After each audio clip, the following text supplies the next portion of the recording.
Assalamualaikum warahmatullahi wabarakatuh. Perkenalkan, nama saya Andis Miolia Bahar dengan NIM 2020203860202040. Di video kali ini saya akan memaparkan beberapa pertanyaan tugas yang telah diberikan oleh dosen, yaitu mengenai sistem moneter Islam. Pertanyaan pertama yaitu, jelaskan yang dimaksud dengan sistem moneter Islam. Sistem moneter Islam merupakan subsistem dari sistem ekonomi Islam yang tujuannya hendak dicapai dalam moneter Islam, diantaranya adalah mewujudkan keadilan dan kemaslahatan. Dasar pemikiran manajemen moneter dalam konsep ekonomi Islam adalah terciptanya stabilitas permintaan dan terarahnya permintaan akan uang kepada tujuan yang penting dan produktif. Dengan demikian, setiap instrumen yang mengarah kepada instabilitas dan pengalokasian sumber dana secara tidak produktif akan ditinggalkan.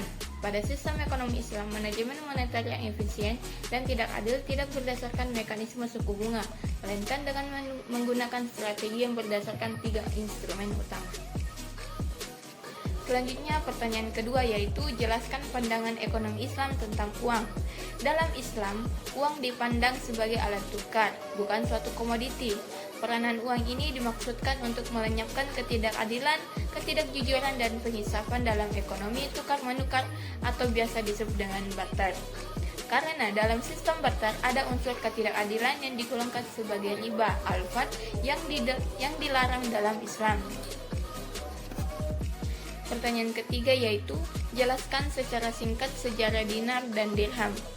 Dalam ekonomi Islam, mata uang yang direkomendasikan dalam ekonomi Islam adalah dinar atau emas dan dirham adalah perak.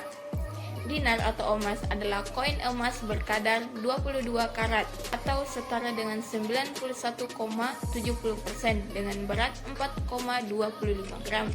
Sedangkan dirham atau perak adalah koin perak murni yang setara dengan 99,95%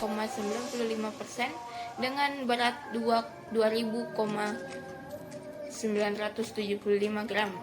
Standar dinar dan dirham ini telah ditetapkan oleh Allah SWT pada tahun 1 Hijriah dan kemudian ditegakkan oleh Khalifah Umar bin Khattab pada tahun 18 Hijriah.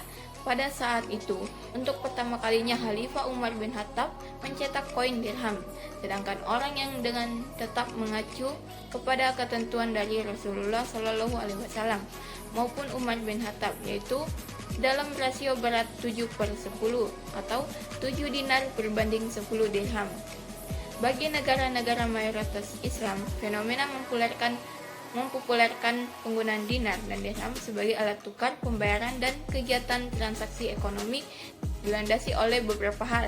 Yang pertama, dalam Al-Quran dan Al-Sunnah banyak menyebutkan harta dan kekayaan dengan istilah emas dan perak atau dinar dan dirham. Keyakinan ini semakin mendorong penggunaan atas keduanya meski tidak ada keharusan. Dalam sejarah Islam terdapat 2 kelompok yang mendefinisikan uang. Kelompok pertama yaitu yang membatasi uang hanya pada emas dan perak saja, di antaranya Mujahid, Abu Hanifah, An-Nakhai, Abu Yusuf, An-Nabhani, dan Bakir Sa'd.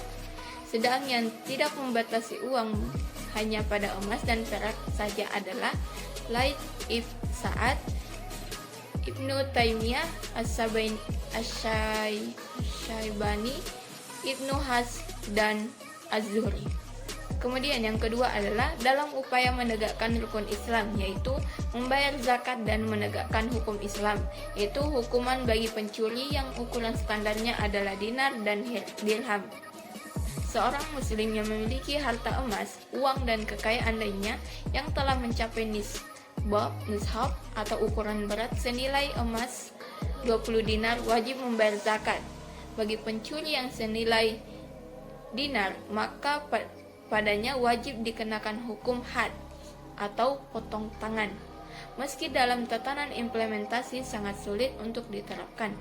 Yang ketiga yaitu bahwa uang emas bersifat universal dan dapat diterima oleh setiap manusia karena bahannya adalah emas dan relatif lebih sulit untuk dipalsukan. Uang emas memiliki warna, kadar, dan kekuatan tertentu yang bisa dibuat dari bahan logam lainnya. Berbeda dengan uang kertas yang tidak jarang sulit untuk diterima oleh manusia dan negara lain. Apakah alasan politis maupun alasan lain? Pemalsuan terhadap uang kertas juga lebih mudah untuk dilakukan. Kemudian yang keempat, uang emas dapat digunakan sebagai alat simpanan yang nilainya relatif stabil. Dengan uang emas ini, nilainya tidak mengalami fluktuasi yang tajam karena nilai uang nominal sama dengan nilai intrinsiknya. Hal ini berbeda dengan uang kertas yang nilainya sangat fluktuatif dan berbeda antara nilai nominal dengan nilai intrinsik uang. Stabilitas uang kertas sebagai alat pembayaran juga tidak terjamin akibat digunakannya konsep time value of money dan kesalahan dalam memfungsikan uang. Efek samping yang dirasakan dalam aktivitas ekonomi adalah bahwa nilai uang atau kertas akan berubah setiap kurun waktu karena nilainya mengalami penyusutan. Hal ini yang membuat uang kertas dapat dipergunakan sebagai alat komoditi, perdagangan, dan spekulasi, bukan sebagai alat tukar pembayaran. Dampak digunakannya uang sebagai komoditi perdagangan adalah kehancuran nilai mata uang yang dijadikan sebagai sarana spekulasi sehingga menyebabkan nilai mata uang jatuh. Jatuhnya nilai mata uang inilah yang banyak disimpulkan para ekonom sebagai penyebab kehancuran dan krisis ekonomi suatu negara. Kemudian yang pertanyaan keempat yaitu jelaskan maksud dari ekonomi value of time dalam ekonomi Islam. Ekonomi value of time adalah sebuah konsep di mana waktulah yang memiliki nilai ekonomi, bukanlah uang memiliki nilai waktu. Ekonomi value of time memiliki arti memaksimumkan nilai ekonomi suatu dana pada periodik waktu. Di dalam Islam, keuntungan bukan saja keuntungan di dunia, namun yang dicari adalah keuntungan di dunia dan di akhirat. Oleh karena itu, pemanfaatan waktu itu bukan saja harus efektif dan efisien, namun harus juga didasari dengan keimanan. Keimanan inilah yang akan mendatangkan keuntungan di akhirat.